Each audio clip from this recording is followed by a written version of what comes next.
Senador Wilson Arias, señores viceministros de Trabajo, doctor Baena y doctor Uribe, doctor Anuar Rodríguez, doctora Elsie Peñalosa del Ministerio de Educación, compañero Diógenes Orjuela de la CUT, compañero Percio Yola de la CGT, compañeras, compañeros, asistentes a esta importante audiencia sobre el Plan Nacional de Desarrollo y concretamente sobre el tema que aquí nos acompaña con mayor fuerza, que es la de la precarización laboral.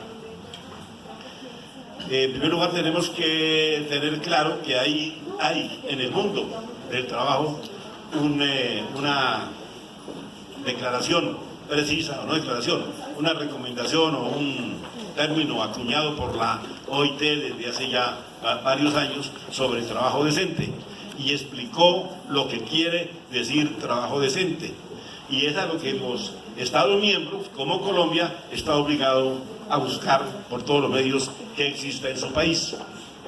Y lo tiene porque se dice también, en ese mismo momento lo dijeron, que era la mejor forma de que los países salieran de la pobreza por medio del trabajo decente, y todo esto nos parece de toda lógica, obviamente muy lógico que sea por ese motivo. Hoy en día esta reunión se hace a instancias de la OIT, de los 100 años de la OIT.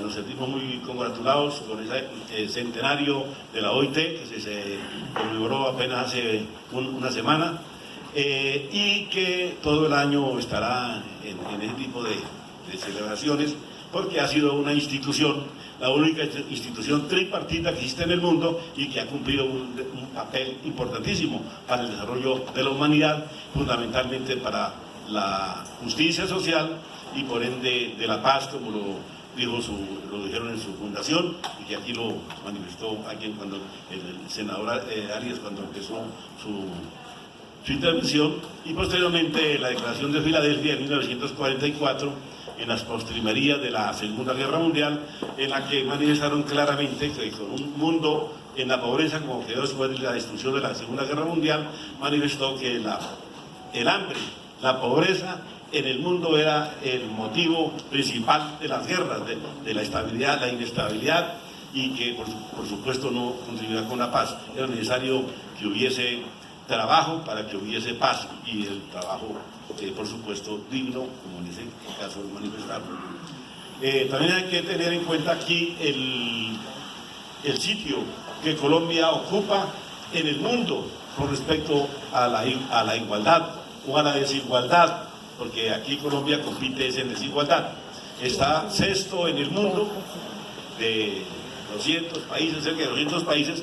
Colombia es el sexto país más desigual del mundo y el segundo de América, compitiendo duramente con Haití. Este es un panorama sumamente complicado que es bueno tener en cuenta cuando hablamos de todo lo que aquí se está conversando, y esperemos que alcance el tiempo para manifestarlo. Hablamos concretamente de la precarización laboral. Decimos que el Plan Nacional de Desarrollo contiene unos elementos de precarización laboral. La ministra nos decía que no, que era por el contrario, que se quería hacer la justicia social de una manera diferente. Pero nosotros tenemos una pregunta además, ya que están aquí los distinguidos miembros del gobierno, pero hay que hacerles también al ministro de Hacienda y a los del Departamento Nacional de Planeación. Es decir,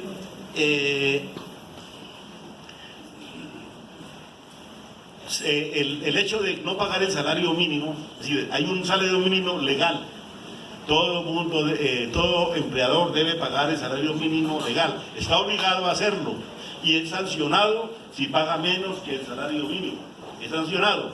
Y una de las funciones que tienen los inspectores de trabajo es el de sancionar a aquellos empleadores que paguen menos que el salario mínimo. Entonces la preocupación que tenemos aquí, y es a la que preguntamos, ¿qué está ocurriendo? Si lo que van a hacer es que cuando alguien pague menos que el salario mínimo, a lo único que están obligando al empleador es a que lo mande a que se afilie al CISBEN y que se afilie a los BEPS. Ahí, en ese caso, están acabando con el salario mínimo, así como con la obligación de pagar el salario mínimo, y por consiguiente acabando el salario mínimo.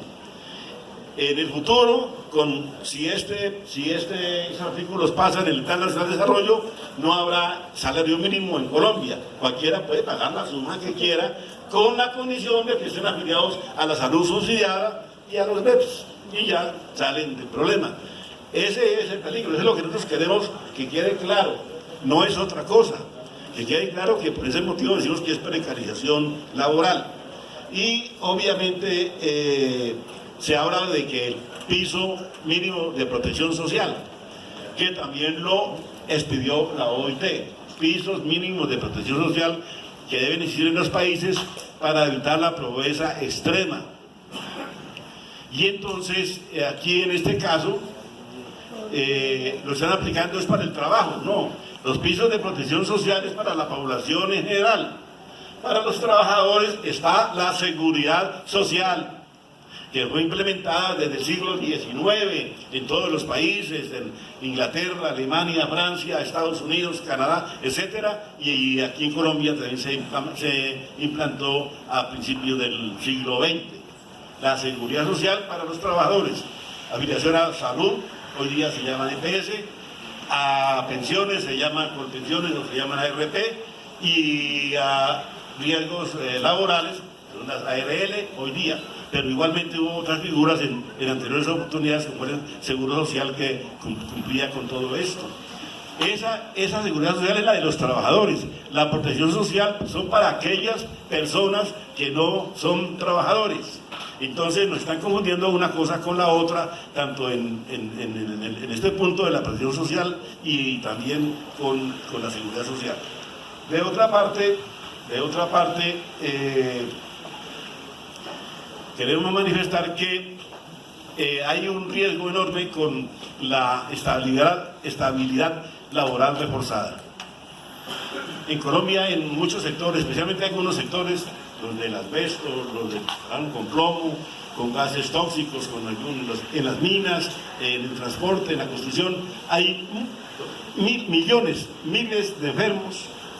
Bueno, en el mundo hay millones, en Colombia de pronto sí, cientos de miles de trabajadores que están en precarias situaciones de salud por las enfermedades que su trabajo les causó.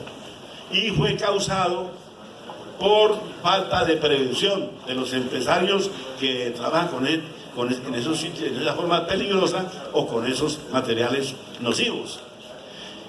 Y ahora se pretende que esos trabajadores enfermos así, que no tienen ninguna otra prevención, sean despedidos y que pierdan su estabilidad laboral. Eso es absolutamente injusto y consideramos que hay que luchar porque eso no quede en el Plan Nacional de Desarrollo. Agradezco la atención y continuemos en esta lucha y gracias, senador Arias, y todos los que han hecho posible esta importante audiencia.